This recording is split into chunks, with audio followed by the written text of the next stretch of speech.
to you. So I'm going to move on now to Professor John Wolffe, who has been working in collaboration with Professor Arthur Burns and Dr. Bill Jacob on the Building on History project, which has had a national focus, but also worked with certain local areas in the country. John is professor at the Open University, and he is going to, and has just recently published a short history of global evangelicalism. Short history, he says anything about that. But also of interest probably is his editorial work on the Yorkshire religious census. So John, without further ado, I'm going to ask you to present the project to us. Thank you very much, Dee. On the 21st of February 1900, in St Paul's Cathedral, Bishop Mandell Crichton delivered his first and what proved to be his last visitation charge to the clergy of the Diocese of London.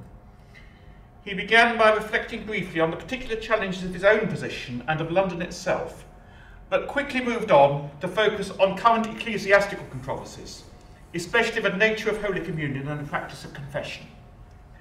Crichton had been a historian long before he became a bishop, and it was therefore natural that his response to contemporary issues should rapidly move into an insightful lecture on Reformation history. His analysis was both specific and general. For example, he pointed out that breakfast was not normally eaten in medieval and early modern societies, and so congregations naturally came fasting to a late morning communion service. In changed social circumstances, it would be inappropriate, he said, to revive this custom as an absolute law. More broadly, he observed, antiquity has a charm to many minds, especially when it can be viewed from a safe distance and is seen through the haze of sentiment. It is hard to distinguish between what upholds and what weakens the permanent elements of character, between truth and fancy, between what is necessary to explain the truth and what fritters away its supreme claim on the intelligence as well as on the feelings. On the other hand, it is easy to attempt the impossible task of avoiding past dangers by the apparently simple process of cutting oneself adrift from the past altogether and hoping to remake human nature by starving its finer side out of existence. And Crichton, for his part, advocated the upholding of the via media of the true temper of the Church of England, which could only be ascertained by careful inquiry. Crichton's observations well encapsulate an abiding ambivalence to the Church of England's attitude to history that still rings true a century later. This paper, however, draws on the experience of recent collaboration between historians and church leaders in Crichton's own diocese to inform reflection on the current relationship between academic church history and practitioners on the ground. A lack of effective integration remains apparent despite the distinguished tradition of church historical study by Anglican clergy and committed lay people. Clergy, most notably the Chadwick brothers, have continued to scale the heights of academic recognition, while conversely, serious historians, from Henry Hart Milman in the mid-19th century to Bill Jacob in our own day, have held senior positions in the Church. The present Archbishop of Canterbury is an eloquent advocate for the importance of history in contemporary Christian thinking. On the other hand, the indications are that insights from such scholarship do not readily permeate into the thinking of a church at grassroots. In theological and ministerial training, church history often appears something of a Cinderella subject, sometimes taught by non-specialists and struggling to maintain its foothold in the curriculum.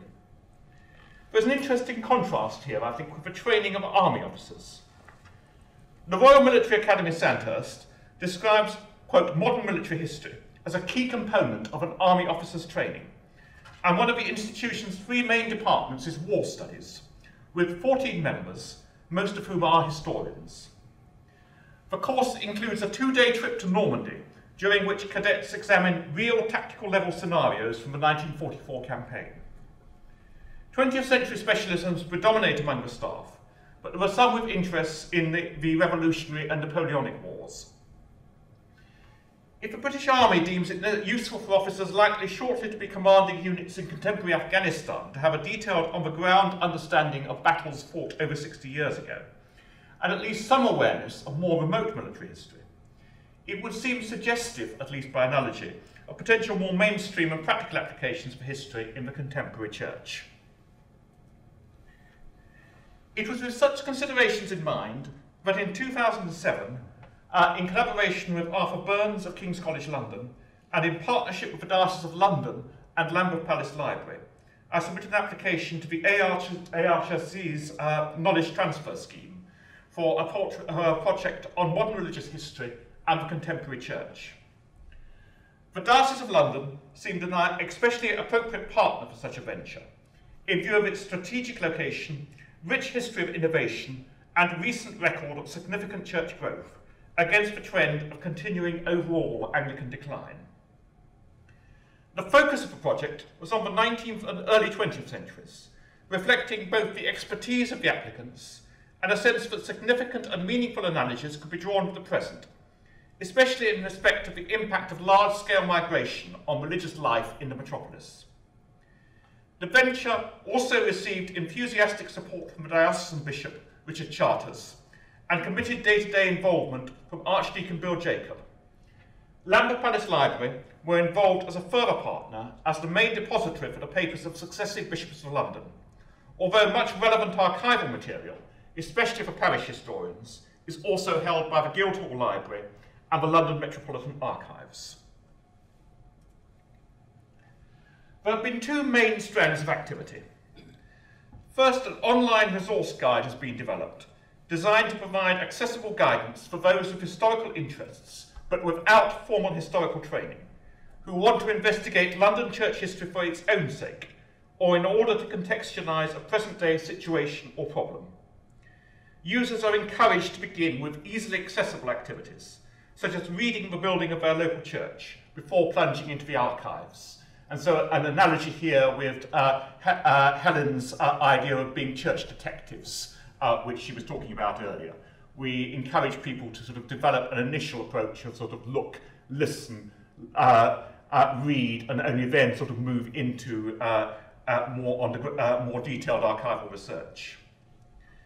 The resource guide is complemented by material prepared by Neil Evans, Director of Professional Development in the Diocese, on what have been termed history audits for parishes. A history audit is not a systematic parish history, but rather a focused endeavour to uncover historical issues and themes that remain relevant to contemporary ministry.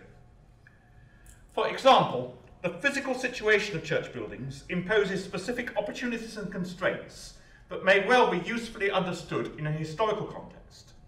There are indications that patterns of congregational behaviour in attitudes, for example, to clergy, money, or neighbouring churches may unwittingly be transmitted across the generations. Second, the web-based material has been complemented by a series of face-to-face presentations and discussions. Members of the team visited a majority of the 23 deaneries in the diocese and have also contributed to a variety of clergy and lay training events. There was a presentation to the Diocesan Synod in December 2009 and a presentation on interim insights to a gathering of invited senior clergy in December 2010. During the final phase of the project in 2011, there were 3 regional presentations to other dioceses, and a final London event exploring the religious diversity of the East End of London and seeking to apply the insights gained to other Christian and non-Christian religious traditions. In the rest of this presentation, I'd like mainly to summarise some key points made in presentations to church audiences, and thus also offering a short survey of some of the relevant literature, and reflect on the implications for how we approach academic ecclesiastical and parish history. A particular focus in our discussions with church leaders has been questioning the narrative of secularisation, at least as presented in its starkest form, most notably by the sociologist Steve Bruce. Attention has been drawn to the evidence that church attendance was never, in the last 2 centuries, anything approaching universal, at least not in London.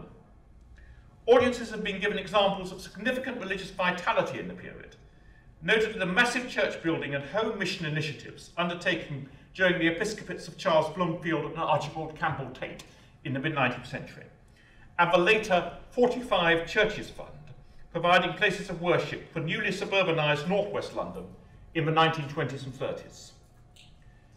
Such initiatives, they have been reminded, need to be evaluated in an informed historical context, rather than by potentially anachronistic 21st century criteria, or by judgment on long-term legacies that obscure substantial medium-term achievements.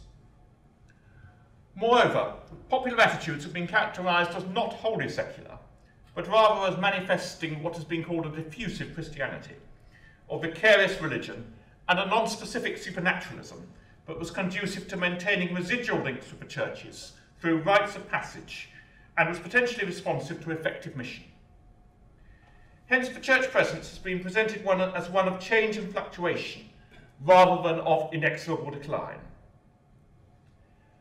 Attention has thus been drawn to the historical importance of individual agency in determining the trajectories of parishes, which sometimes look very different from those of near neighbours with similar socio-economic conditions. Present-day leaders have therefore been urged to see themselves as more the masters of their own destiny than the victims of events and social forces beyond their control. Indeed, it has been suggested that the perception of failure among clergy led to a self-fulfilling crisis of morale in the earlier 20th century, while in the 1960s and 1970s, the diocese's sense that it was managing decline led to premature and short-sighted closures of churches. Rex Wolffe has a lovely line in his book on the churches in 20th century North London, where he comments that Graham Leonard, as a suffragan bishop, had beaching-like tendencies. Granted that the later 20th century cultural changes, characterised by Callum Brown as the death of Christian Britain, have reinforced a sense of challenge to traditional church structures. The argument that an alternative narrative is possible has been given plausibility in London by the substantial rise in electoral roll membership since 1990. A linked point has been encouragement to reflect on the historical contingency of current structures. We've heard something about the change of local government boundaries in this part of the country earlier on. A similar point can be made about the Diocese of London in its current form being something of an accident of history. Since ancient times, the Thames has marked the southern boundary of the diocese, and that has obviously implications for any kind of strategy for London as a whole. And more recently, in the later 19th and early 20th centuries, division of the historic Diocese of London by the creation successively of St Albans and Chelmsford, further sort of truncated what was the original area. There's legitimate debate to be had as to whether this arrangement serves the Church in contemporary London better than a single enormous metropolitan diocese would do. But such a discussion can be usefully informed by an awareness of the context and rationale for original decisions regarding the current structure. Similar points can be made at local level, where legal and personal factors made it much easier in the 19th century to plant new churches by division and subdivision within existing parishes, rather than by more strategic reorganisation involving two or more parishes. Hence, for example, the northwest London suburb of Cricklewood lacks any Anglican church on its main street, because that was the historic boundary between the ancient parishes of Hendon and Willesden. A further emphasis has been on the value of looking at past controversies as a means of inducing a sense of proportion in current internal Anglican arguments over particularly women bishops and homosexual clergy. It tends to come as a surprise to current leaders that passions in the 19th century ran quite as high over the theology of baptism and then over ritualism, which was seen by opponents as subverting the essential character of the Church of England. There's also a consistency in frustration regarding the pastoral consequences of such disputes. Crichton's words in 1900 have a strikingly contemporary resonance. Whatever may be your opinion about the importance of the points at issue or about the need for controversy, you will all agree with me in thinking that the diversion of energy from practical work and the appearance of disunion and dissension are in themselves disastrous, and that true wisdom demands that we should consider how suspicion can be allayed and the Church be able to resume its proper task of working peacefully for the highest interest of the people. History, of course, doesn't offer straightforward models for conflict resolution, but it does offer ample illustration of the negative consequences of introverted preoccupation with internal arguments. but also, more positively, of a propensity of Anglicans eventually to learn to live creatively with even quite radical differences. Finally, the project has highlighted the potentialities of history for raising the profile of churches in their communities through collaboration with local historians. And there are obvious links here to some of the other presentations we've had this morning. The online resource guide has been designed to support such activity and was complemented in October 2010 by a well-attended workshop targeted particularly at this constituency. The endeavour has been to encourage and assist good practice in the writing of parish history, through in particular awareness of a wider historiographical context and encouragement of wide community involvement. For example, young people might be enlisted to conduct oral history interviews with older members of congregations, or a whole village participate in research endeavours, as was in the case in a particularly impressive project at Littlebury in Essex. Church schools offer a further channel for wider community engagement, with encouragement to use the church building itself as a very valuable resource for teaching about Christian and community history, an idea we successfully piloted at Christ Church in Hampstead. What then are the implications of this experience for academic historians of Christianity? The potential dangers should first be acknowledged. There's an obvious tension between the academic insistence on balance and nuance and the understandable interest of clergy on the ground in gaining clear-cut insights into immediate pastoral and practical problems. Awareness of the risks was heightened when one West London clergyman apparently told his local paper that our project showed that church-going is as popular at the present time as in the Victorian era. A seriously distorted representation of the evidence we presented at the seminar he attended. More subtly, it proves difficult to get busy people to move on from taking away a single big idea, such as, say, the importance of clergy leadership, or the problematic nature of the conventional secularisation narrative, to spend time on developing a more informed engagement with the history. There's also the prima facie objection that an aspiration for historians actually to assist the work of a contemporary church risks compromising objectivity and detachment. Such thinking, though, would surely seem strange to colleagues in university engineering departments who see direct connections between their work and actual construction projects, and also, in a more cognate field, to art historians who are used to collaborating with galleries and museums. If there's a difficulty for church historians, it surely lies not on a level of principle, but rather a wider practical experience in establishing the ground rules for such associations in a way that is responsive to the needs and capabilities of all parties. The prospect that research in British universities will in future be assessed for its, quote, impacts on the economy, society and/or culture constitutes a further incentive to the grasping of this nettle. However, this line of development also offers exciting potential to stimulate new thinking about the history of the church. There's intriguing potential to build on conversations with present-day church leaders to form new hypotheses about institutional and organisational constraints on historical development, which can then productively be explored and tested in the archives. For example, a forthcoming study of church growth in London links historical to contemporary experience. Analysis of the role of church buildings in Finchley links archival research on their original construction and 19th century development to consideration of their present-day utilisation.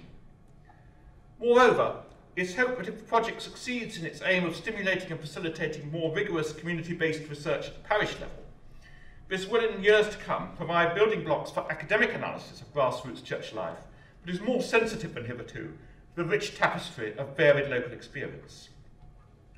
A development of a project for which we've received some further follow-on funding from the HRC will encompass other Christian traditions and Jews and Muslims, and further extend the potentialities for gaining fresh understanding of the historic roles of religion in local communities. Above all, such conversations offer potential for better understanding of the dynamics of the Church's relationship to its own history. Past historians, from John Fox to Richard Church, have been highly influential in fostering partisan readings of history, alongside the liberal Anglican tradition represented by Mandel Crichton, which has sought to provide historical legitimacy for claims of Anglican comprehensiveness. More recent historians, whether churchmen or academics, conscious of the constraints of modern scientific history, have tried to avoid such ulterior agendas.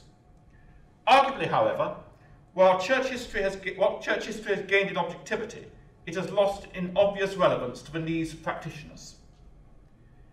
Institutional loss of memory in the later 20th century church is itself a historical phenomenon well worthy of study, and may provide a worthwhile perspective on the wider sense of terminal religious crisis characteristic of the period.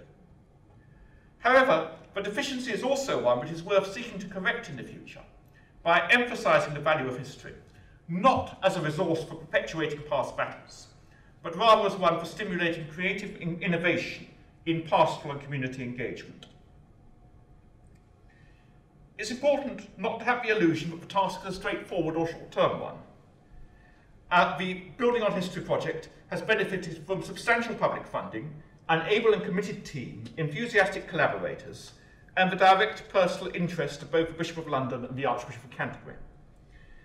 Nevertheless, after 3 years' work, it's done more to pose questions and chart a direction of travel than to achieve widespread change in the Church of England's attitude to history.